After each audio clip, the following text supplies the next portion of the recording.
Ladies and gentlemen, welcome to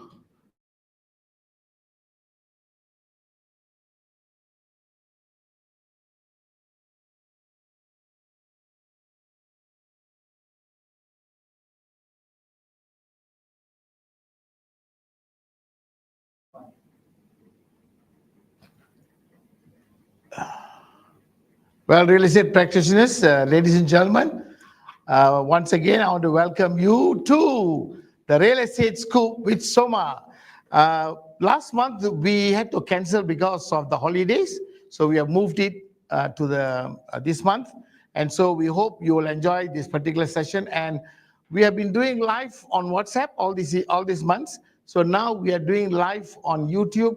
So I hope your experience on the YouTube will be much better than the show on the WhatsApp.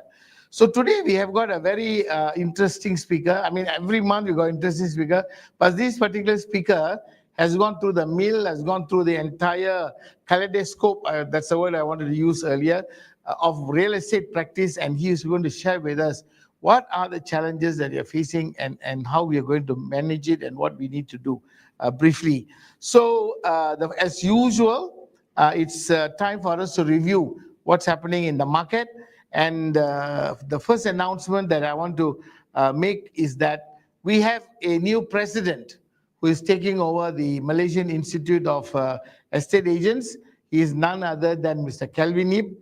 He has been in MIA for years. I still remember during my presidency in 2007, he was serving already as a treasurer, and he has been there ever since, holding different positions. He's very experienced. He knows what's going on in the profession. And so he's taken over the portfolio of president of MIA from 1st of July 2025 to the 31st of June, 2 years from now. So 2 years is our presidency, one term. They cannot go for second term. So we look forward for him to lead the association. And more importantly, he will be able to go and seriously look at the concerns of membership and the practitioners and live up to the MIEA theme, united and being relevant and then being progressive. So that's my first announcement. Number two, it's about notification number 8. This is not a circular, this is a notification. Number 8, 2025. That's about the foreign rents from other countries or employed as a rent. So before it was very easy. You come and do an NCC, you have a permit, you can just apply it to the agency and you can become a rent. Now they have come out with a policy, you can't do that anymore. Because a lot of people have got the visa maybe to do some other thing, but they come and do real estate. And so this is something that they have realized, so they have put a stop to it. So now what they say is, number one, you must have a valid work permit from the immigration department.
On the Duta Enclave, where the government 2 years before independence, they made an enactment to acquire the Semantan estate land that comprised of the Tun Razak, the stadium, the Tun Razak Stadium, the uh, the government departments, the part of National Mosque, all that came under the Duta Enclave.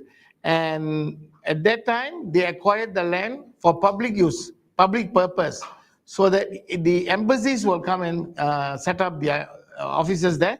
Unfortunately, they did not. And so they had other choices, and many years later, they did whatever they did. They gave the land for the stadium, hockey stadium, and all the government departments. So this case was taken up by the owners and subsequently the beneficiaries of that estate for 60 years. One of the most long-standing cases. And then they have the courts have already, the highest court have already declared the land now belongs to the government, but they have to pay compensation for the years that they acquired the land. So it's a win for the government. Some lawyers say, some people of the view that it's not fair, but that's a decision of the court. Some say it's fair, and more importantly, there is money due to them. I think it goes up to billion. I think at least $1 billion dollars. That will be ascertained in the months to come. So it was interesting because we talked about the issue, and now today there is a conclusion to that topic. Okay. Okay. Now is the main agenda for today, ladies and gentlemen. This particular gentleman has not been a friend for a long time, but since the time I got involved in MIA and all that, I've known him. Let us welcome none other than the immediate past president, immediate past president of FIAPSI Malaysian chapter, Datuk Firdaus. Welcome. Okay. Come. Thank you. Please take a seat. Afternoon. Welcome to this scoop session. Datuk. Thank you. It's wonderful to be here. Good. And thank you for accepting the invitation, because you have got such a wide knowledge about everything that's happening in the industry. Yeah. You have been an agent. You're still running your own organization. You have been at FIAPSI. You have been in the international. You have seen what's happening all over the world. You have been in the board. You have been in MIA. You have been in PEPS. You have been everywhere. Yeah. Okay. You're a man of all seasons and all that. Now I'm currently the chairman of PS division in RISM. Still the Secretary General for PEPS, advisor for Impact, and also committee in MIPFM. Sorry to say this, do you have work or not? I got work. I'm always in the office morning. So if the meeting's in the morning, I go afternoon in office. So everything now is on phone. Okay. So you can actually communicate through phone, emails. No, that was a joke. So don't take it serious. That was a joke. Okay. Right. Of course, you are running a very successful organization, Yeah. so you still have to go and check whether the boys are there doing their job or not. Okay. Yeah. I wanted to ask you, where is your kampung?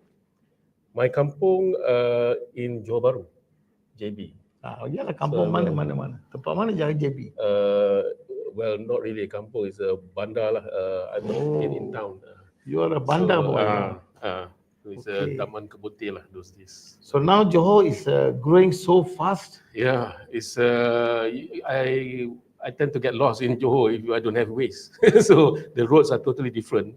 Those days when we were small, there's the main roads that we go, all empty, no traffic. I think in another few more years, you wouldn't know Johor. It look like a different city. No, I won't even go to Johor. Actually, I'll be at Iskandar Putri.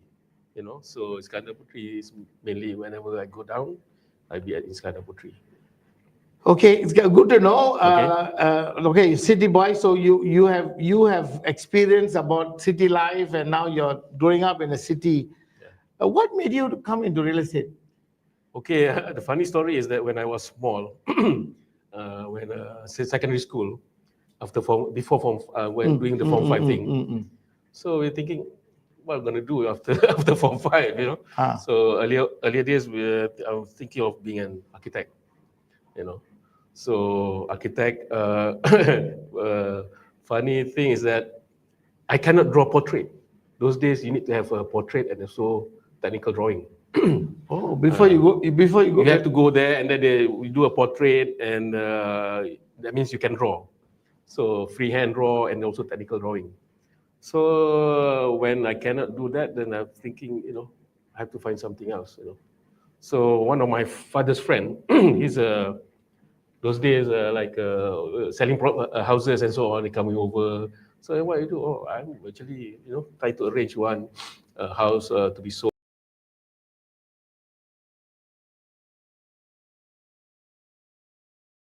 Quite interesting. And again, those days there's not much requirement. For example, like engineering, you have to have certain grades. You know, different. You need to have maths, all this science stuff. You're qualifying marks. Okay. Yeah. Not that I'm in a science class. Okay. Then what happened? Then you know, after SPM, don't know anything what to do. You know, so he said, why not you do estate agency? You know, it's just show properties, and then you earn commission on that. So then you calculate, wow, quite lucrative, you know. So and then the only course that we can do there that time was urban real estate management. Okay. So urban real estate management, ITM last time they got it, but I was okay, good result. So managed to go to Kingston Polytechnic those days, Kingston University. So I just do the urban real estate management course. Came back. Before that, I was registered myself as a probationary surveyor for Royal Institute of Chartered Surveyors. So from there, coming back, immediately I registered for RISM and then also for the board. So in 1995, I got. So it's interesting to hear that you actually wanted to do estate agency. That's right. And what was your father doing then? My father was a teacher, then moved into the Ministry of And Education. he knew about Ministry of what? Ministry of Education. So he's one of the liaison officers. How in the world was he telling you to go into real estate and you can make commission? No, not him. His friend. His friend who does the selling of properties. Okay. So he said, look, you know, you don't want to have this kind of engineering hard work going to the site and so on. So why not you take you know, this kind of brokerage thing? And that time, urban real estate management was the course. So is he still alive? No. No. Now, it will be good for him to know what the hell is going on now. It's not as easy as he said. Yes, I think ours is more difficult than engineering. Those things was very easy. Yeah, very easy. It's just free fall, isn't it? Free fall, yes, yeah. That's right. Okay, so let's go to the most, that's just the breaking point, breaking the ice, I call it. Yeah. Let's go into the issues that we want to address today. Yeah. First of all, I want to ask you is, you were the immediate past president, or you are the immediate past president of FIAPSI. Yeah. I think a lot of us do not know what FIAPSI is all about. Can you very quickly tell us what is FIAPSI? Okay. FIAPSI is an international body. It's an association based in Paris. FIAPSI is actually a French acronym. It's a Federation International APL Administrator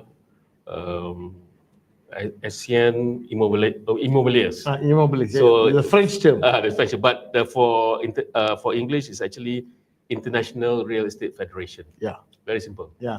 And it's founded in 1951. And then we have about 70 countries throughout the world. Okay. For Malaysia, we have the FIAPSI Malaysian chapter. So for FIAPSI Malaysian chapter, basically we have more or less the ecosystem in property, all the consultants, right up from the consultants association up to the developers. Okay. So it's a platform for both the consultants and the developers to have a forum in between every meeting that we have. We discuss matters, especially on government policies, and also on the market happenings. So it's good to be a member in FIAPC because it's open up. It's actually it's a networking platform. Open up the younger generation to the property world in terms of those the one that builds and the one actually serving. You know. So this is the bigger picture of the bigger picture. Yeah. Okay. All right. So the rest, we under FIAPC also we have the awards actually. So that's where the awards is meant for the projects. And we have juries. The juries are from the consultants platform association. So this is actually a learning point where they can actually look into the projects or on the new market needs, you know, new structure, all this. And also it's what do you call that? It's a learning process as well. Just, they do have a study tour on the projects, the winning projects. So these are the new things that you can actually capture. All right. So if anybody is interested, please communicate with the FIAPC. They've got an office. Yeah. I think you can go and Google it, call up and go there. And then they also got every month you got one morning talk, isn't morning it? talk, yeah. Every month, the first week of the month, we will have a morning talk starting at 9. We just had it yesterday, 2 days ago, which was on SST. Okay. So which was quite good. Because, it's free for members, right? It's free for members. Okay. Yeah. All right. So these are the things that FIAPC is doing. I think when you talk of FIAPC, immediately you can relate to the awards. The FIAPC Awards, which is now the biggest recognition for mostly developers. And I always wondered, real estate agents associations are also involved in FIAPC. But I've never seen a single award given to estate agents per se. Yeah. Okay. In FIAPC, we have about 10 principal members. Okay. PAM, you know, MIEA, Impact, RSM, PAPS, a few others. So these are all associations in their field. So not just agents, you know. Okay. So awards, if you have like 10 other awards to be recognized, so it's quite difficult. So the only thing that the FIAPC think, why not?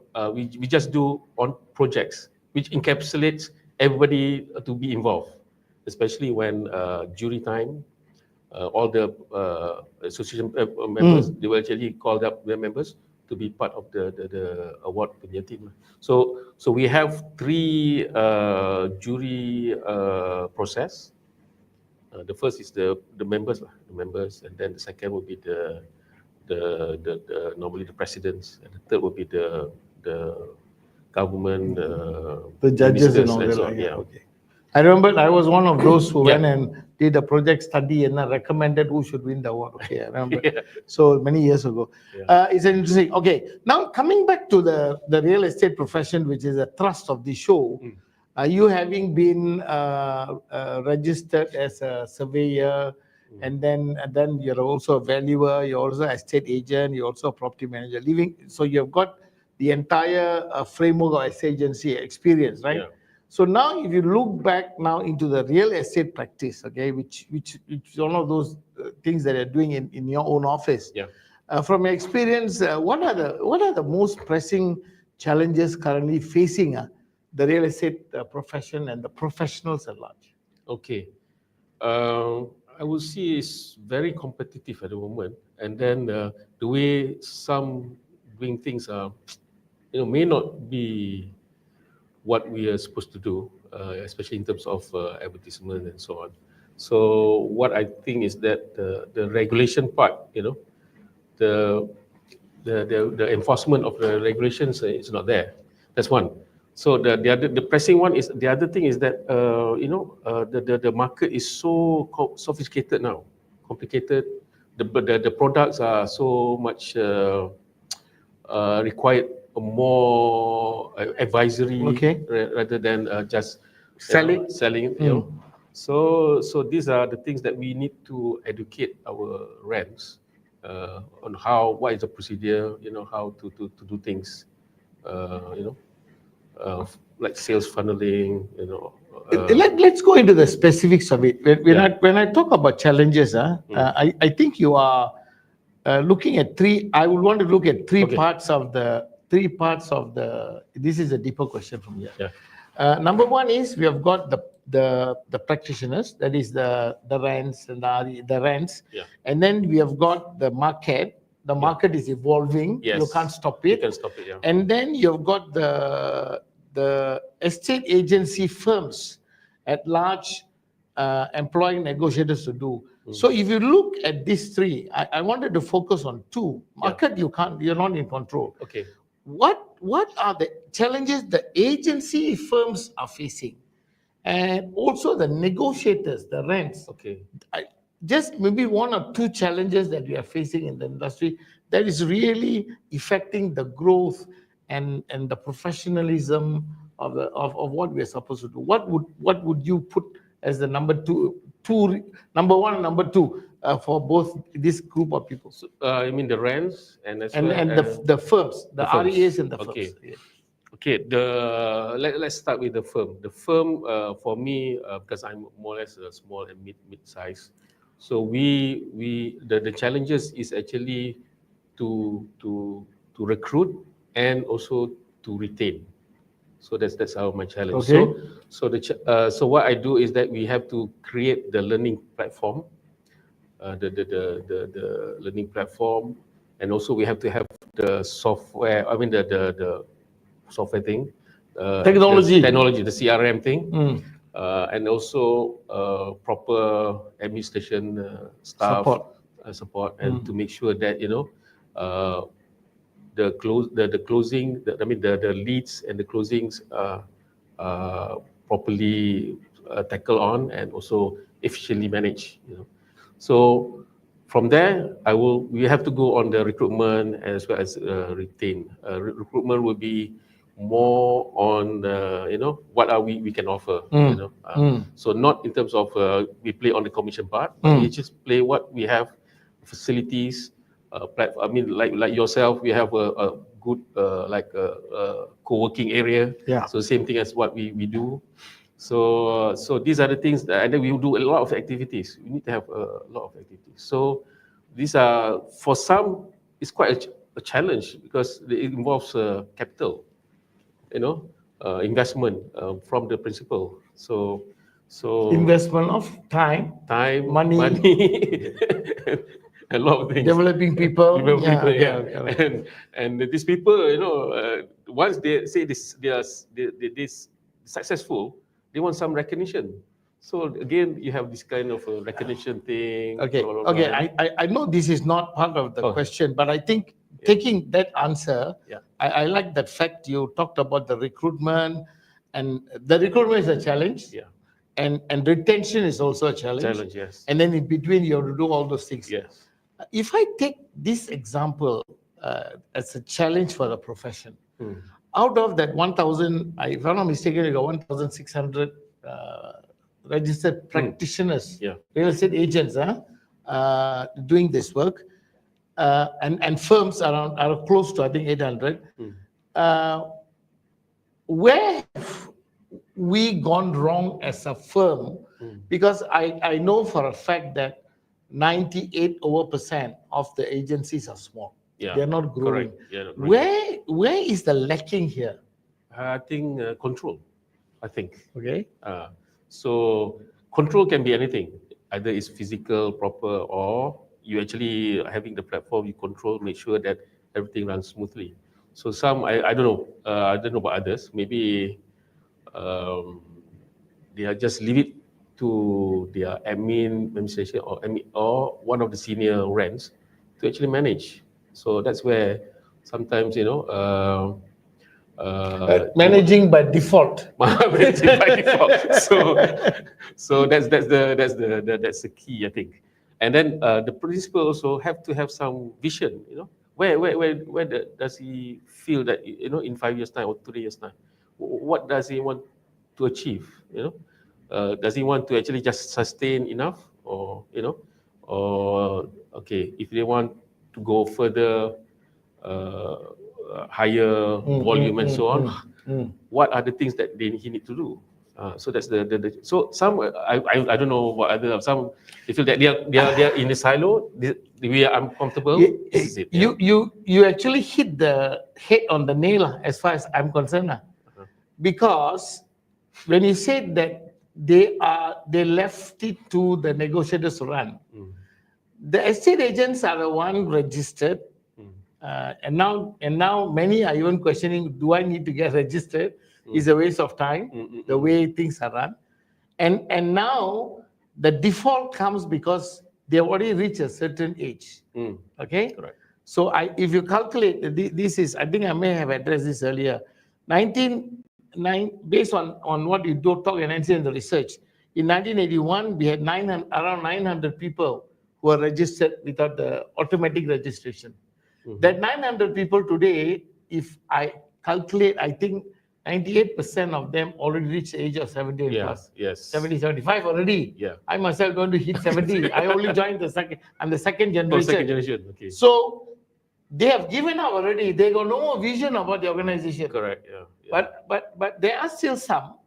Still, they haven't given up, and they're still doing much better than what it was. Yeah. So what do you think we should do? What we should do? All these people, should they give up and or go and assimilate with bigger organizations, or should they get somebody there and rejuvenate the organization? Yeah. What do you think we should do? I mean, like you said, 75 and above mostly feel like retiring, So Retired already. Retired, I think. Yeah. So I think there's no much oomph in their capacity to actually go advance further and so on. I don't know. I think that's what I feel.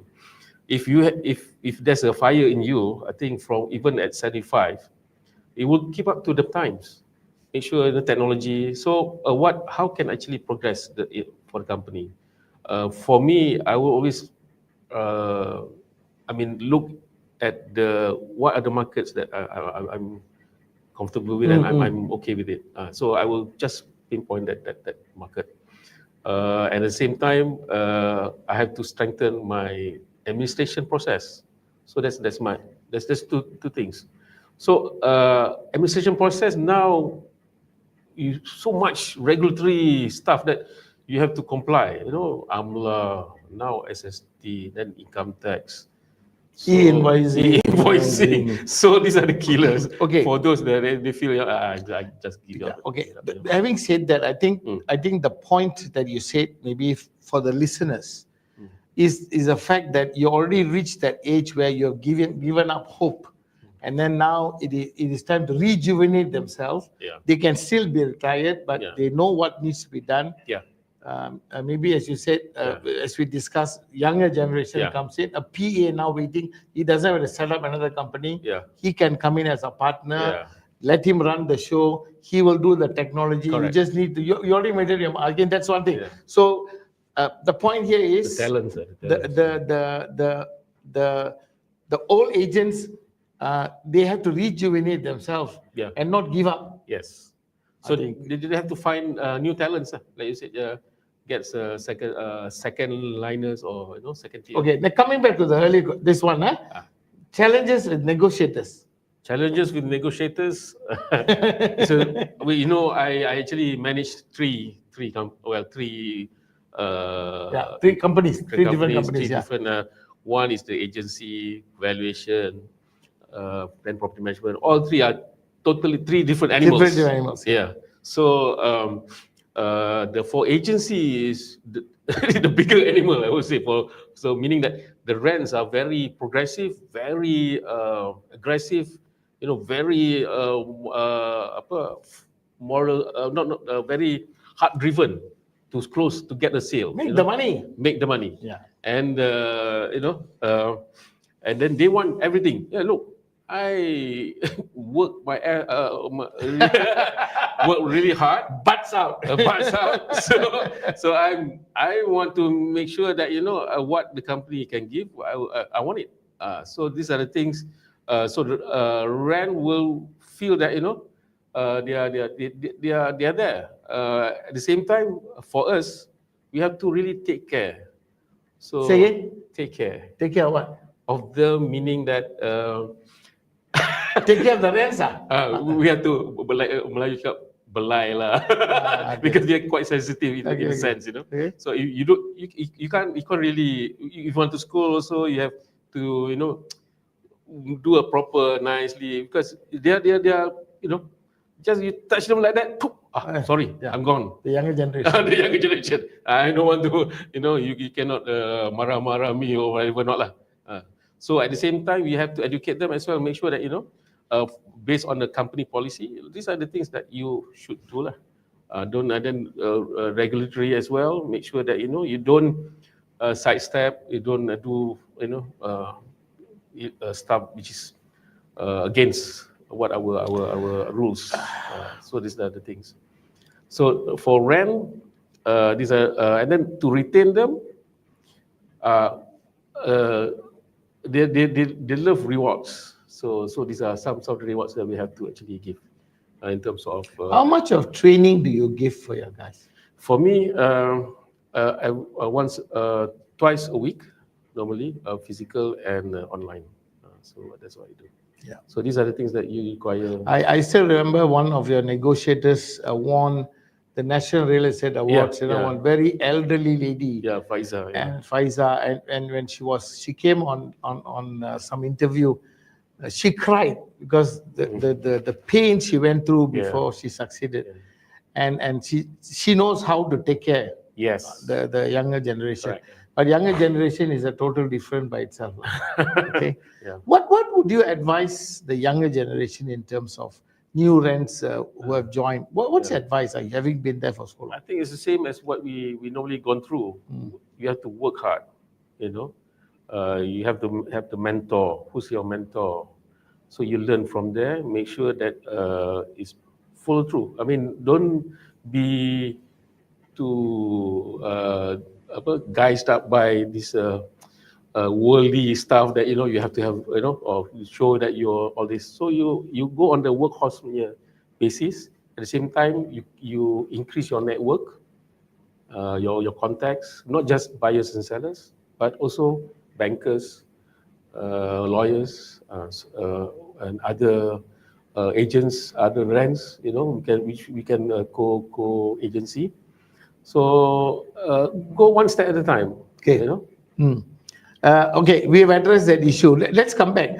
If you go and ask any agent, I think out of that so many 70-80% will say, hey, the regulatory process here is very slow. When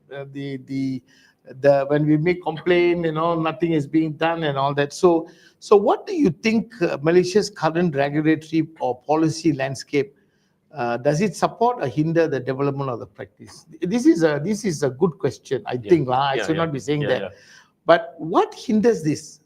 Does it support or hinder the development of the practice? This will be the board of valuers. Let's not pick any names. Let's not pick any names. So again, the regulatory body have all this. You were there. I was there. So much bureaucracy part, and few years they actually gone having a platform to register the rents and so on. That also they have a lot of problem, which they now have a new platform to actually. You're talking about the BIS. Yeah, BIS. BIS, okay. Yeah. Board information system. Okay. Yeah. So that's one, and also we do have the practice committee, isn't it? So that practice committee again, is once a month meeting, and then it will say all this whatever discussion on the industry issues. Is somehow or other there's a gap between what is actually on the ground and what is being look at on the broader scale at the regulatory point of view. You made a good point. There is a gap, definitely a very big gap. So this is the gap that concerns real serious practitioners. Okay. So now this gap is existing apart from the challenges that you talked about. It's also because of the regulatory framework. 1981, the act came into force. 86 was the rules, and then after so many years, I still remember the rules have not been passed, which we proposed in 1983. 1983, I think. 20. When we did the rent registration at that time. This new until today not approved. No proof. I think it's 2013. How many Minister of Finance has changed? I was also in terms of under association, we do actually went and have meetings and so on. And then the thing is keep on amending. So you must remember the rules, not just the agency rules, but as well as various rules and management. Other professions. So you know those days there are some issues on property management part, which now we actually are facing again another round. So there are some, I don't know, some slide actually hinders the rules being approved, and then keep on some of the words that have been changed, and then on the fees and so on. But I believe it's coming actually this year, hopefully. It's coming, that's what I've been told. So that is why, I mean, this is a subject matter which we don't talk about, but I think it's important because it affects the profession. Okay. Correct. So I know we can't put a blame on anybody. But I think there must be the motivation to do something quickly so the profession can progress. Commission structures was discussed 10 years ago, and until today, from 40 to whatever you have proposed also not happened. And then everything else has gone to now 1890, though it might not be right, because the control, we have lost the control in that sense. So anyway, so that's why there's a big gap. So do you agree that it hinders the development of the practice? Many of these things. Okay, for me, I believe in the market forces. Whatever that you do, whatever is hinders, whatever not, things move. That's what I feel. Any which way, will there be closings, there be rentals coming, and whatever not. The profession still, I mean, the practitioners still manage to do things.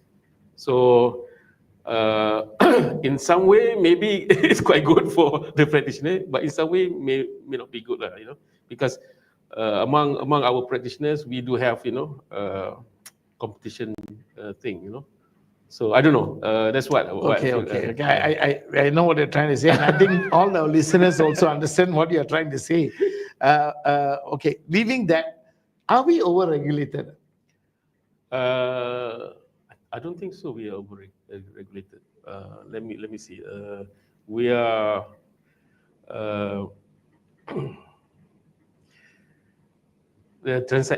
We might think. I might think that the enforcement part must be there. We actually lacking enforcement. Lacking. Yeah. Okay.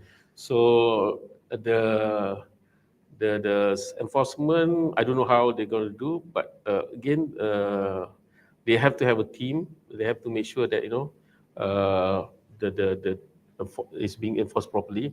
The problem is that if there's no complaint, they cannot enforce. So that's the thing. At the same time, maybe the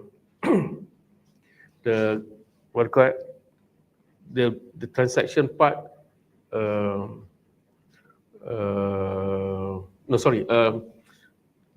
It can be a bit overly bureaucratic because of the whatever the laws are there. So it creates unnecessary administrative bureaucracy. So that's unnecessary bureaucracy. So that's one thing. At the same time, macam mana pula kita nak mengatasi masalah ni? Again, government, government will always have bureaucracy. Only thing we can minimize it is on the technology, the platform technology. That will actually reduce the human factor, so things can go faster in terms of regulatory. It is, I mean, I'm sorry to butt in like this, but Yeah. if you see some of the big organizations, they are using the technology and they are moving so fast that nobody can catch up with Nobody them. can catch up. Yeah. And the biggest concern is while they are progressing so fast, the progress brings more money. Correct. When they make more money, they can do more. Yeah. Those who are not progressing is left behind. Yeah.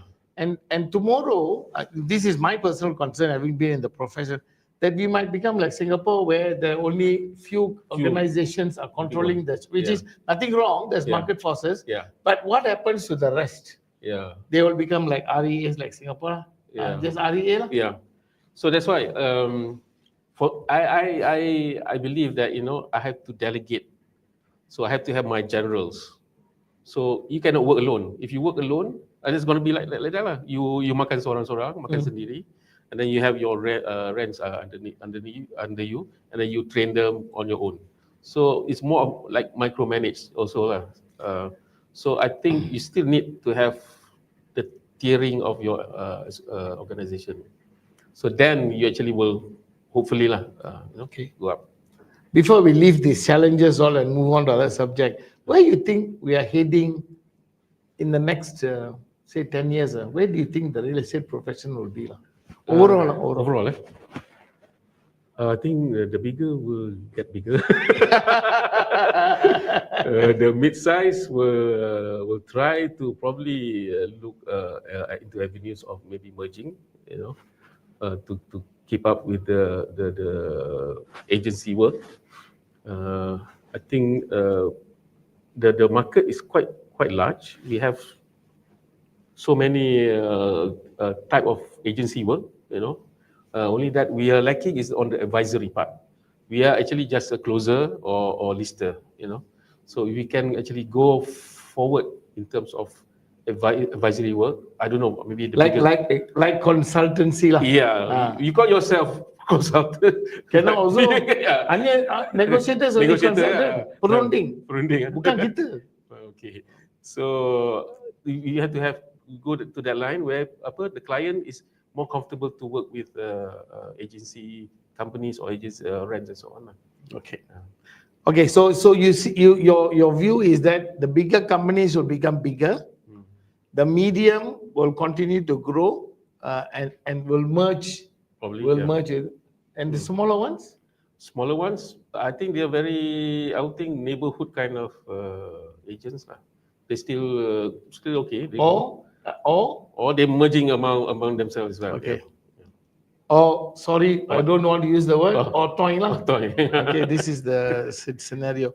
Okay, let's move on to the next one. We are really got a couple more minutes to go. So, what dynamic changes have you seen in the development of practice over the years? You've been there before and now. Yeah. Okay. I think the way of doing things, the advertisement platform is totally different. Okay. And then the OTP, you have online signatures, immediately closing, those days you have to go through lawyers and so on. So that's the major difference. So you have a very fast closing factor rather than those days. And then again, SMP side, very fast, so the rents can actually get the commission by the month after, something like that. And then the in terms of knowledge wise, again, is full of information on the net. So you actually all of just using your fingers, you get everything. How much the price of the house, what is the transacted price, and the location wise, all the neighborhood areas. So easy for you to actually explain to the potential buyers. At the same time, we can use the Google Street Map and use your laptop and so on to actually close the deal. No need to go and see the book. So listening to you, I think that what you're trying to tell us is that the single most important development over the years would be technology, yeah, and and access to knowledge. yes. So people know more, and then even the seller and buyers also now more intelligent, clever. Yeah. So you need to actually be more clever than them. Cleverer than them. Yeah. So again, coming back to knowledge, lah. But you know that learning is the slowest thing in the real estate profession. Nobody wants to learn. All complaining pergi buat CPD, RRP. Yeah, everybody complaining. Why should I go back to the class? And Oh, that's a big challenge in the market, lah. I don't know whether you see that. yeah. But within your organization, the moment you want to do, say, I'm doing something here, I'm sure people straight away come in. It depends on the culture of the organization Yeah. also. So, but generally, overall, we got Yeah. 35,000 negotiators. Yeah, I think that's one we're facing now. Okay, so technology, education, access to information is so easy. yeah. I think I know why. The RRP and also this CPD and so on is again is like being asked to go and actually listen rather than actually learning. So maybe the approach by the board, because board say, you have to go and take RRP with 5 hours, Again, like I said, these people are having a totally different mindset. Compared to us, So they go board us, yeah, we go lah. So we need, so I don't know, maybe board also have to take a different approach in terms of rent, because it doesn't just rent, not just real estate diploma or degree holders where they actually learn everything. These are from multiple disciplinary people. Yeah. So so they have their own thing that that they're not, why should I go? I can do this. Why I have to do this? So they have to. The board has to also educate them. Hey, look, we want you to actually master the real estate because you're from different disciplines and so on. So these are the things that rent must understand. You have to actually go. Correct me if I'm wrong. Again, when I do this interview, I also want to come and add on to these things of challenge in answering. Yeah. So, in the past, most of those who came into the profession were not highly educated. MC, SPM, MCE, Muasoda. Some not even got SPM also came in as a negotiator. REA only are the ones who studied to some level. Right. And that also diploma. Yeah. Today, we have got so many graduates are coming in, so many from senior positions, so many who is knowledgeable, so many who understands work ethics, technology. So things have changed so much, but everything else has not changed. Everything has not changed. Yeah. I've got a negotiator who came and joined us, and within 2 days, he already went and did the basic course and the intermediate course already. Wow. From the net. So they're hungry for knowledge, and it's accessible. So that's what you're saying. Yeah. So are we keeping pace with these changes that's happening for our profession? In our profession? I don't think so, actually. Yeah. So that's a problem. Again, where should the change start? This is the biggest concern. Again, the associations that we have actually have to start the ball rolling. They are already going on a very slow pace. For example, I don't want to mention any other association, but one or two association where actually they are really aggressive on the trading part. You can see that they are actually monopolizing the trading part. So the change will be apart from the association, again, the principal themselves. The organizations. The organization. They have to actually do it, Some of them, leave it to the people. I think you again knock the head, knock the nail on the nail, knock the what? The nail on the head. So you're right. Okay, this is my input to your point is that it should start from the organization themselves, the company itself, and that's why some of the companies are doing very well. They have found that answer they can see. For them, they need to grow the market. They don't care about law. They follow the law. We have to, but they have to move faster. They don't get hindered by the small issues. Correct. And they're moving very fast. And I tell you, a lot of people do not know what's happening in the market. Yeah, that's right. They don't know what's happening. So I think it starts on the organization. Number two, you said associations. I think one day we need to do this. I have been there. You have been there. I'm not there. slow pace. They are all focused. Some focus. I'm sorry. I'm not trying to be judgmental about it, but I think looking overall, members are asking, "What are you doing for us?" It's not about the training. The training you're doing for the board, okay? And then these guys must go, I think that is another topic. So I'm going to invite one day the president, one of the presidents of the association, come here and answer us. Our association is relevant today, So that's another topic, lah. But I think you made a point because collectively associations can do a lot if they focus on these issues. But I don't think they're discussing these issues. But we do have our sort of presidential council. So that's where now the thing is the focus is more on the other like property management and valuation part, not so much on agency. I think that's why you said that there's a lot of things not happening, or a lot of issues. But somehow or other, this from the association point of view, there's only one issue that's actually troubling us, where we want to actually take tackle it.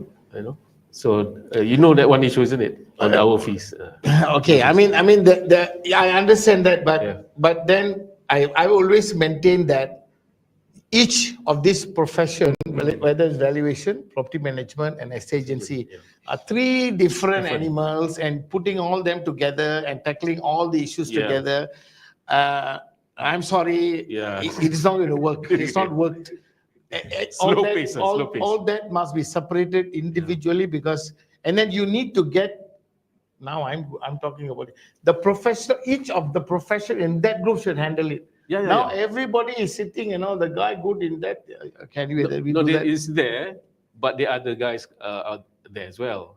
So that's where the slow pace are coming in. Okay. Right. So what route should government agencies? So what do you think we all should do, instead? Okay, I think one of the biggest issues that we also face are ethical, whether we are all ethically doing what we are supposed to do. The younger generation don't understand the real meaning of ethics, and that we cannot do this, we cannot do that, compared to the older generation. What do you think we should do to strengthen this ethical and sustainable real estate practice? The ethical part will be from the principal, the REA, to ensure that, look, these are the standards by the board, but my firm also have the standards that you have to follow. This is the way of how actually in terms of funneling, the sale and then closing. So you have that your internal structure, which is ethical, I would say. The non-ethical part, normally I can see now, it will be on the advertisement. You can see that it's quite misleading. Some of the advertisement are misleading because they want to generate leads. Like 500,000 but actually you can buy 200,000. Location fantastic, but when you call somewhere, don't know where, but they got the lead. So they know that whoever call is a potential buyer. So that's non-ethical. I like that part where, I don't like it, but I like it. You don't worry about secrets and sit-outs. You come, we will help you. So a lot. I don't know how there's I think about 20, 30 types of getting the leads, But I think you made a good point. If the head of the house is right, yes, Anna Asma, chances are would be right. Yeah, correct. The head is wrong, all will be wrong. So I think the Yeah. ethics part should start for the organization. Correct. And I believe, I know that a lot of them will disagree with me, but I personally believe that we have lost it. Because right now the heads are no more there. Yeah, some I would That's say. what we discussed. You answered earlier. All have gone hibernation. Hibernation. So it actually losing it because the rents are now leading rents. Okay, No, you know that. yeah. What have you to say? Uh, And that's why all this happens. Again, the structure based on the organization type of structure, how they actually evolve. I think those days you have these team leaders, group managers, and so on. But from that, you actually have the principal have to know all from top to the bottom the environment where actually they are they doing the right thing or not. That's again technology and also the learning experience. So being interaction with from bottom up to the GM, So that's how I mean I would think a principal or REA should do. I don't know. We can talk this for next 3 hours.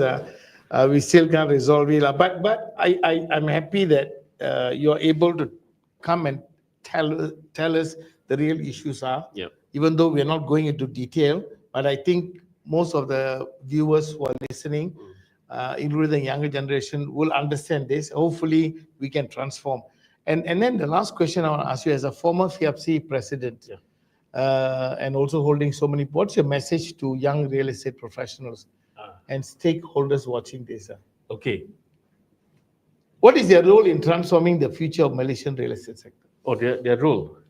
But before actually their role, they have to equip themselves on the knowledge, have a better network, make sure that your network are a professional network, embrace technology, be sustainable in terms of your work, your income. You make sure that have your proper plan, your yearly plan and so on.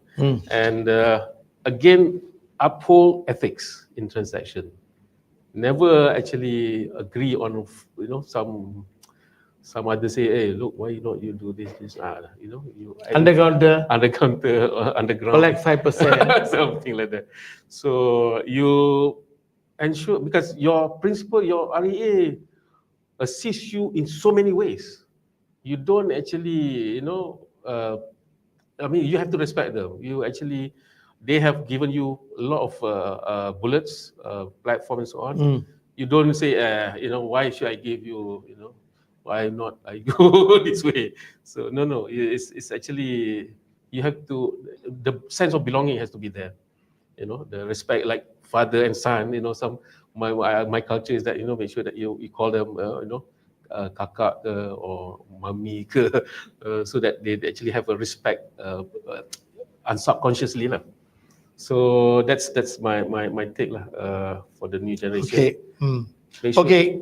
Okay. I really have to cut in because we already went beyond time. So once again, I want to say thank you for coming. Thank you so much. Yeah. Although sometimes we think 45 minutes is a lot, but talking about it, suddenly you realize. But there are so much of issues. I think there are others I'm going to invite. We will discuss this further. It's not the end of the subject matter. Yeah. So once again, on behalf of IQI, they are hosting this for the purpose of advancing the cause of the profession. There's no hidden agenda here. So they sponsor this program, and this is an initiative to bring awareness to practitioners at large, new, younger rents who are joining us. We have gone through the mill, and so there are some pearls in what we say.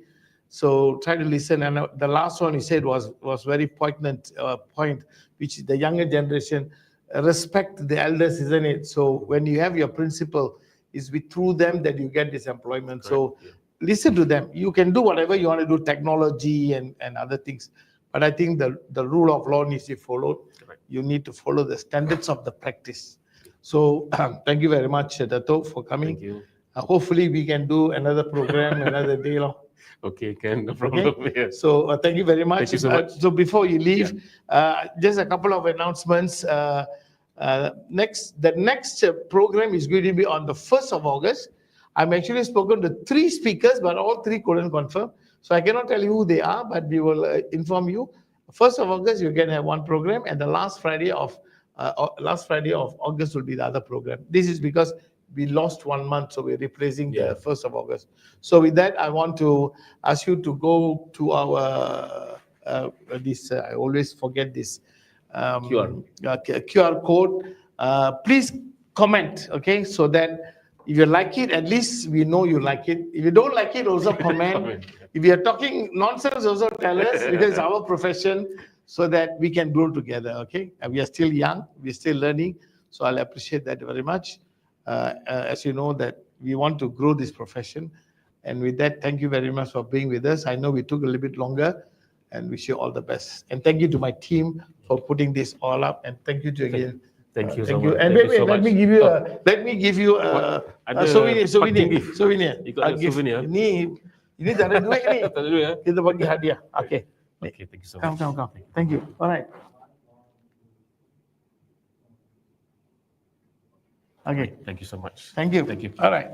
Sit down.